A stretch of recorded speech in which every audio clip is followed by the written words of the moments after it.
One day, Satchel was out partying, right? We were in this hotel room, and there was a short in the light switch. I had an idea. Ding! I said, let me fix this light switch and play a trick on old Satchel. When we got home, got in the bed, Satchel, ready for the lights to go out? Yeah, cool, Papa. I went over, hit that switch, bam, got in the bed before the lights went out. Satchel laughing.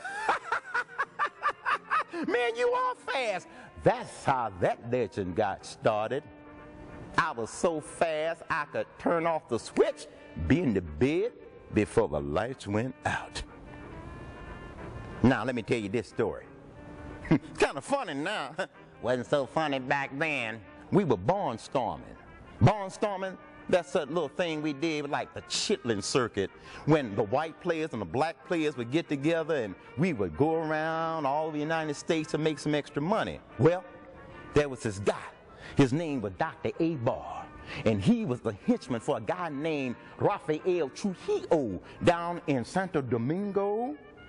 Well, ladies and gentlemen, they wanted to put an all-star team together because in the Caribbean, they loved the baseball. It was a spiritual thing. Matter of fact, if you miss church on Sunday, God would understand. Got to go to the game. We were down in New Orleans, right? Spring training. And so we were spring training with the Crawfords, and all of a sudden A-Bar and his henchmen heard we were down in this certain hotel room, and they came up, and somebody said, Satchel's in there. Satchel heard they were coming. He tried to jump in his car, get away. A-Bar and his henchmen told my boy Satchel he wasn't going nowhere. They took those two black limousines, bam, and blocked his exit.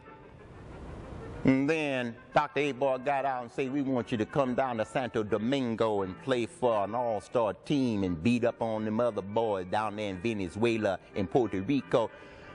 Satchel was kind of reluctant until $30,000 US got waved in his face. That's the thing about my boy Satchel. If you show him the money or a new car, he was in.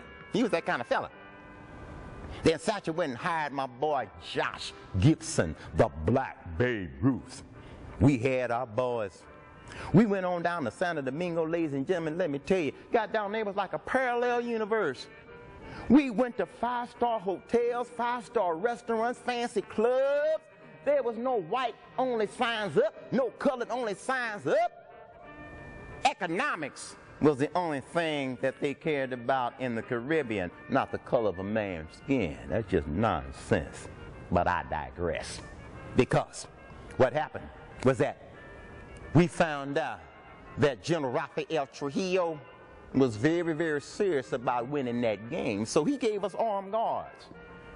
Everywhere we went, private clubs, the beaches, the nightclubs, these boys walking around with rifles and 6 bayonets, machetes hanging out their belt.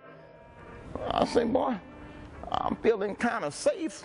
But then I thought, I don't know if these boys are trying to protect us or keep us from getting away. Some people say we was like an El Carcel, that's Spanish for jail. If you want to know the truth about that story, book the show before the lights go out.